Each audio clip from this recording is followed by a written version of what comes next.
Welcome to Beyond the Coverage. I'm Chris Horner. In today's episode, guys, we got to talk about the first page riders because the 2025 season has pretty much wrapped up, done and finished and dusted and put away.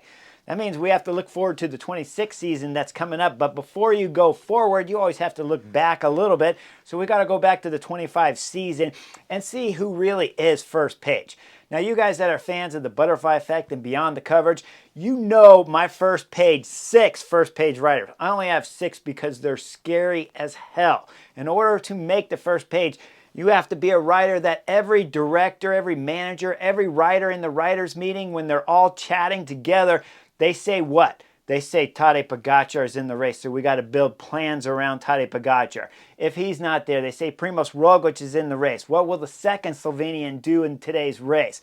If Roglic is not there, Tadej Pogačar is not there, my number 3 favorite on the first page, Jonas Vingegaard.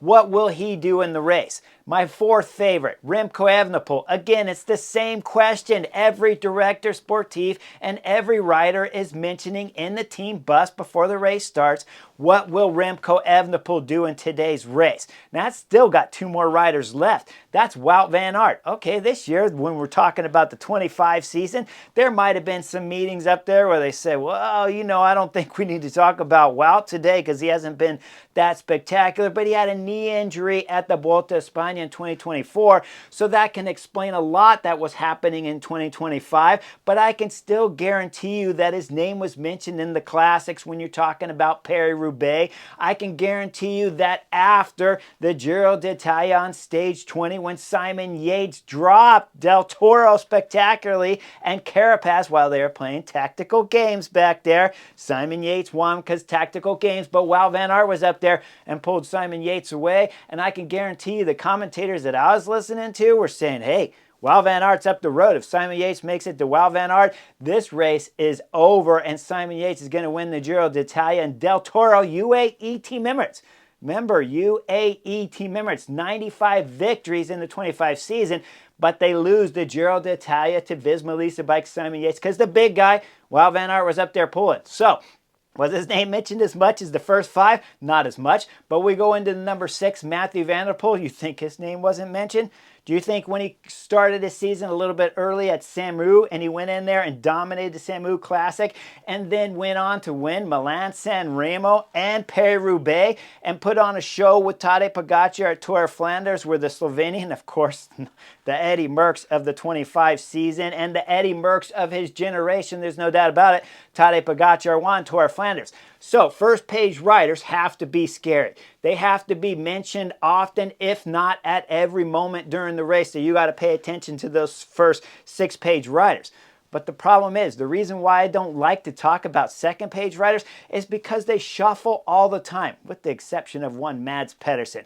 Mads is almost first page, but since he has not quite been able to get in there and beat those win races against those 6 guys. Okay, he won against Mathieu van der Poel last year in one of the classics. We all saw that. But he doesn't do that too often, if ever, except for that one race. So Mads Pedersen second. But the problem is, on my first page riders, when we're talking 2025 season, if we're going to judge just the 25 season alone, guys, there's guys getting punched out of the first page. There's no doubt about it. Primož Roglic underperformed in 2025. I have him as my 2nd favorite all-time first-page riders, current riders that are racing still at this moment. Primož Roglic is still my 2nd on the first page because he has 95 wins, because he has 5 Grand Tours, because he dominates races and people are scared of him. But the problem is, in 2025, when we start looking at this season, we know that Catalonia, he was dominant at Catalonia, racing against Juan Ayuso, the Spanish rider from UAE Team Emirates that couldn't beat Primož Roglic at Catalonia. Then we know he went into the Giro. He started a little bit off, but still good enough to put himself in pink jersey multiple times. Probably should have won the individual time trial, but it was wet and slippery out there, so wisely so, the Slovenian backed off the throttle a little bit, stayed upright. but then started crashing multiple times and had to abandon the Giro d'Italia. Since then, he didn't shine at the Tour de France at all. In fact, I would call him a knucklehead on the final third week of the Tour de France when he was going up the road, giving up 5th place on the general classification while UAE team members were back there chasing for a stage victory for sure, along with other teams helping out. So I didn't like the tactics from Primož Roglic. I was okay with him showing up not 100% on form because he crashed so hard at the Giro. Then I expected Primož Roglic, my number 2 first page rider, to do something at the end of the season because you get further away from the crashes at the Giro d'Italia. So I was for certain that he would do something at the Road World Championships. Tadej Pogačar lit everyone up with 104 kilometers to go. Primož Roglic wasn't even part of the Slovenian team other than wearing the jersey there. I didn't see him do anything for Tadej Pogačar, and I didn't see him survive behind where giving himself a chance to do something if Tadej Pogačar had gotten caught. But then I thought, okay, the Slovenian 5-time Grand Tour winner, Primož Roglic, for sure he's going to do something at Tour of Lombardy or one of the earlier classics, but nothing ever happened. I can knock Primož Roglic for the 25 season, not my overall current riders. He's still scary if he comes on form. But for the 25 season, when you look at the results from Primož Roglic, Catalonia, and some time in pink at the Giro d'Italia, but then after that, being blown out of the water there at the Tour de France, and being dropped at all of the classic one-day races that came at the finish of the 25 season, Primož Roglic isn't even first page. So what does that mean? Well, that means my third place rider that started the 25 season, Jonas Vingegaard, has to be moved up to second if we're talking about the 25 season. And you have heard me multiple times complain throughout the 25-year season here that Jonas Vingegaard was just not the Jonas Vingegaard that we had seen in 22, 23, and 24, where he was so dominant, dropping the whole peloton and putting time into everybody not named Tadej Pogačar, but even at times winning against Tadej Pogačar. But other riders not named Tadej Pogačar weren't even on the back wheel of Jonas Vingegaard yet at the 25 season. If I take you into Algarve, he lost against UAE Team Emirates dual riders up there of Jan Christian and Almeida. He lost against Almeida and Paris-Nice. We go into the Tour de France. He went second at the Tour de France, so you have to give the rider from Denmark some props for going second on the general classification and entertaining all of us at the Tour de France. But he still was not the rider that he was the last seasons before, even though he told us at Dauphiné and told us at the Tour de France that this was his best power numbers ever. It might be your best power numbers, but it's not your best watts per kilo power numbers, Jonas Vingegaard. So possibly the muscle that you added on before the Tour de France, and I can assume it started at Dauphiné, did not help you out throughout the 25 seasons, so you might think about taking that off. Okay, you went on to win the Tour of Spain. It was not the most dominant wins when we start looking back and we see that it was Almeida, the Portugal rider, that was giving Jonas Vingegaard a difficult time. And if I highlight UAE Team Emirates, I don't like their tactics at the Vuelta a España because Almeida was left doing everything on his own during crucial moments with the exception of a few mountain stages that came late in the Vuelta a España. Otherwise, if UAE Team Emirates had backed Almeida up, especially on stage 9, the stage that Jonas won, remember he won stage 2 in a sprint where Lidl-Trek made some tactical mistakes and did too much work too early on that climb. So Jonas won the sprint. Stage 9, UAE Team Emirates left Almeida with zero help because they were too busy winning stages before that to help the Portuguese rider try to win the general classification. And by the last and final mountain stage, well, Almeida had to ride the front, so that was a gimme stage there for Jonas to be able to win that stage. What I'm saying is Jonas Vingegaard is still number 2 on my page, but he is still not quite the Jonas that we have seen in the last 3 seasons behind. So he needs to work over the wintertime to figure out what the problems were in the 25 season. Now, we'll go into who I had 4th. Remco Evenepoel. Now, a lot of you guys will argue with me on this, but when it's all said and done, Remco Evenepoel doesn't make the first page in the 25 season. Oh man, you guys are looking at me like I'm crazy. But the fact of the matter is, when we look at the whole season of the 25 year, we know that Remco Evenepoel's won 2 races that are not individual time trials. Brabantse against Wout van Aert and a stage of Tour of Britain. And the stage of Tour of Britain, he didn't even win the general classification. You think Tadej Pogacar would have lost the general classification at Tour of Britain if he was there? Not a chance. But with that in mind, I'm bumping Remco Evenepoel back even further, because even though I had him 4th, I didn't like his season this year. Okay, he put on a show. There's no doubt about that. I love his interviews. Remco Evenepoel, I would sign you 2nd to my team right now without a doubt, because of your age, because of your interviews are so entertaining, because of your teamwork that you give, and because I know for sure you're going to grab some headlines and you're going to win some races.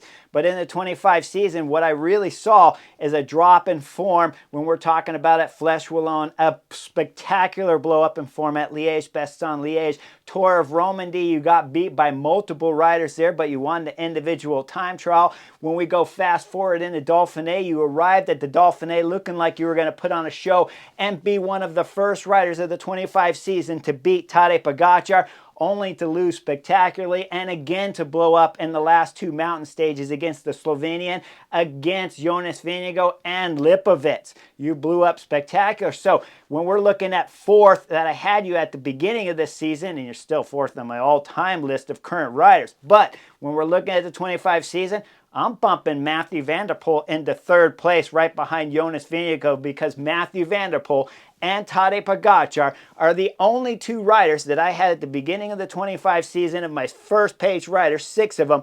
They are the only 3 that still stay on the first page. Tadej Pogacar, number 1, Jonas Vingegaard, number 2, and now Mathieu van der Poel is number 3 after the 25 seasons for his spectacular wins at Paris-Roubaix. And of course, no doubt about it, Milan-San Remo, that was something entertaining. But these 3 riders are the only ones, and realistically, there's only 2 on the first page, Mathieu van der Poel and Tadej Pogacar, who have continued at their same level of performances when we look at years past. Even Jonas Vingegaard, although I still have him 2nd on the overall first page in the 25 season, he still has not performed, as I already explained multiple times. But his not performing still won him a Tour of Spain with 3 stages, still got him 2nd at Tour de France. So, of course, he's number 2 of my 25 season. Mathieu van der Poel is number 3. Now, where things get a little bit complicated, because the big guy, Wout van Aert, I had him 5th to start the 25 season, and now he has not performed throughout the 25 year like we had thought and hoped and had wished for when we take you back into those Tour de France dominating performances from the big guy. He did, of course, put on a show on stage 9 of the Giro d'Italia. He did, of course, help Simon Yates, that I mentioned, win the Giro d'Italia on stage 20, Col de Finestre. It was magnificent, but it was not his best 1 hour power numbers, like his trainer had said after stage 20 had finished. The ridiculous comment from the Visma bike trainer saying Wout van Aert had produced his best 1 hour power numbers on Col de Finestre. It was not even close, I can guarantee it, and I don't need to see his power meter to make that statement. But Wout van Aert's 25 season has been a little bit less than spectacular, with the exception of those 2 Giro stages and, of course, stage 21 of the Tour de France, where he beat one Tadej Pogacar. But keep in mind, Tadej Pogacar was racing a very short, compact stage on cobbles, slippery, and coming off of some knee issue that began earlier in the 3rd week of the Tour de France. So Wout van Aert put on a show, there's no doubt about that. But throughout the 25 season, he just has not been scary and first page-like. In fact, when I look at it with just those 3 riders on the first page of the 25 season, Tadej Pogacar, Jonas Vingegaard, and Mathieu van der Poel, that means what? That means we have to fill in some riders, because right behind Remco Evenepoel, that I would have 4th in terms of the 25 season, but not first page quality like. So we're going to have to call him 2nd page of 25 season. And you guys are yelling there sitting on the Chesterfield. What are you talking about? He caught Tadej Pogacar at the Time Trial Road World Championships, the European Time Trial Championships. He put on a show. Yes, he did. But as spectacular as his individual time trials has been, his blow-ups 3 times, Dauphiné, Romandy, Liège-Bastogne-Liège, stage, and the Tour de France, we'll call them 4, were just as big as those individual time trials. And the fact that he doesn't have any road stage victories with the exception of Tour of Britain and the exception of Brabantse, well, I'm just knocking him off the first page for 25 season, but I'd still sign him second to my team. Anyways, behind Remco Evenepoel, who do we got? I'm going to throw in Almeida up there as having a spectacular 25 season because the Portugal rider was winning Basque Country. He won Romandy away from Remco Evenepoel, and he won Tour of Swiss. And if I give you some more highlights of the rider from Portugal, I would say at Valencia, his team left him unprotected, and that's the reason why he lost Valencia. I would take you into Tour of Swiss and say that his teammates did not race for him correctly on stage 1, and he had to chip away time, massive deficit of over a minute after stage 1, chip away, and still was able to win Tour of Swiss. Came into the Tour de France and lit everybody up on the first week, not named Tadej Pogačar, as he was riding the front for the Slovenian to put on a dominant show at the 25 Tour de France. And then later, Almeida did what?